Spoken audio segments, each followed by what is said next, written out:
Friends, welcome to my workplace at Ranaghat, West Bengal, India, and let us observe these small incision cataract surgery.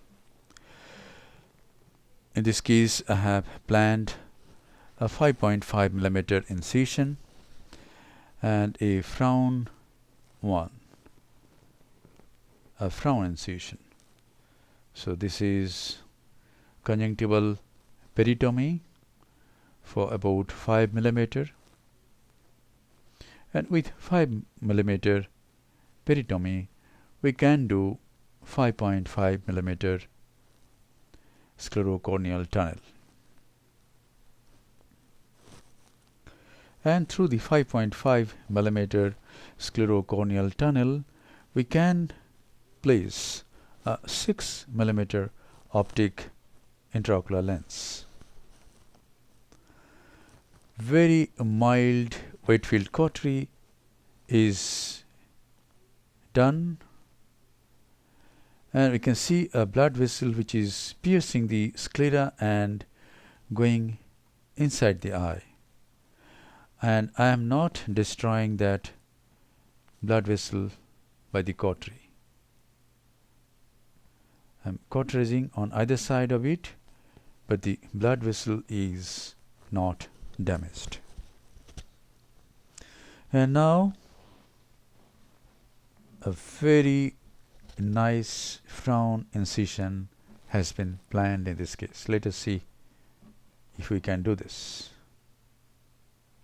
Yes, this has been a very nice outline of the incision, and now we have to make it of equal depth all around, and I'm using the 50 number Bart Parker blade to make that depth. And now this is the crescent blade. Again, I'm just ensuring the right amount of depth. And now I start making the tunnel. First I go at the central part and then sweep backward and to the left. So go to the anterior extreme and then sweep backward and to the left. And now I am extending the tunnel to the right side, sweeping it forward and then coming backward and to the right. And this is a funnel shaped tunnel. The inner opening, the corneal opening, is little larger than the scleral opening. And now this is a side port on the right side of the main incision. Since the incision will be used, this side port will be used for cortical aspiration, and a Simcoe will be used for cortical aspiration. This should be of right width. The anticapsule is stained so that I can demonstrate rhexis clearly. Otherwise, in immature cataracts, you don't need dye all the time. The dye is washed out, and now 2% hydroxypropyl methyl cellulose is injected into the anterior chamber. Here it is. Now Capsulorhexis is done. The anticapsule is incised with this SICS gauge bent needle, and this tag is guided anticlockwise all around to do a continuous curvilinear capsulorhexis. It takes little longer time in my hands than the Utrata forceps, but it is a very good instrument, particularly in the hands of the beginners, because the shallowing of anterior chamber usually doesn't occur with this. Now the tunnel is being opened. The corneal end is being opened with the help of this keratome. Yes. And now hydrodissection and prolapse of this nucleus from the capsular bag into the anterior chamber. Yes. One equator has popped out. Some visco is injected, and then I use a Sinski hook. Here it is. In this case I used only the Sinski hook, and just by dialing it came out and it was out of the capsular bag and in the anterior chamber. And now we have to protect the cornea, so visco in front of the lens mass and behind the lens mass. And I am using an irrigating vectis to remove this lens, and now see what happens. The lens breaks in the wound because the size of the wound is not enough for this lens to come in toto. So I orient it in such a way that again I can remove it, and this time I was hopeful that this thing will come at on go, but see what happens. Again it broke in the tunnel, and again I have to use visco, push it with gain in front and little behind, orient it in such a way that this time it should come out. And here it is. It has come out. So the lens has broken into 3 pieces to come out of the anterior chamber.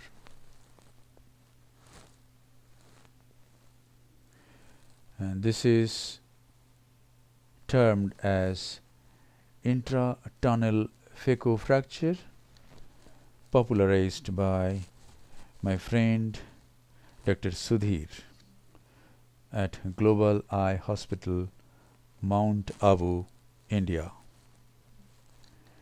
And now I am going to remove the cortical lens matter.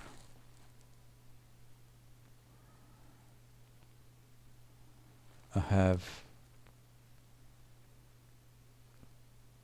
removed some cortex from 8 o'clock, 6 o'clock and 5 o'clock, and now I go through the side port and remove the cortex from the rest of the areas. Yes, it is done, and now 2% SPMC is injected again, and let us see if through this wound we can place a 6mm optic PMMA lens. Yes, the lens went quite easily through this wound. So when I extended the incision, when I extended the tunnel, the 5mm incision or 5.5mm incision enlarged to actually 6mm. So the lens has been placed in the capsular bag, and now the visco that is there in the anterior chamber and in the capsular bag has to be thoroughly removed. Go behind the IOL and irrigate the bag, irrigate the anterior chamber, and then aspirate and irrigate, and all the visco that is there is removed.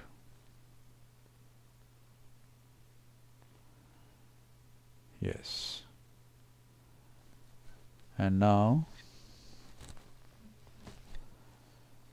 the side port is closed by corneal stromal hydration. Corneal stroma on either side of this side port is hydrated, and the side port gets nicely closed. And this is the final lavage of the anterior chamber. After this final lavage, anterior chamber is formed in this way, and then we have to oppose the conjunctiva to the limbus. Injected gentamicin and dexamethasone, but I thought that in this case the conjunctiva may not get opposed nicely by the injection itself. So I am going to put a releasable suture only on the right side of the wound, because there was a radial cut in the right side and no radial cut on the left side of the wound of the peritomy. Now see how to put a releasable suture. In this case I am going to put this suture twice so that I can show you how to remove this in the outpatient. 3 throws, pull, and the releasable suture is made, and just cut the thread with the needle. And in the outpatient department on slit lamp, you just pull the longer thread like this, and the thread will come out like this. So this is a beautiful demonstration of releasable suture. See it again how to put. Goes through this and come out through this. Pull the thread and take 3 throws. 3 throws is enough. You can put 4 throws also, but 2 throw is not good enough. Here it is. 1, 2 and 3. 3 throws, hold the thread and pull, and your releasable suture is done. Just cut the thread with the needle close to the knot and keep the other thread longer. Here is a post-op picture with releasable suture. Now let us see how to remove this suture in the outpatient department. Just pull the longer thread with a forceps and the thread comes out. This should be done on the 4th day, but if the patient cannot come for follow-up, we can do next day.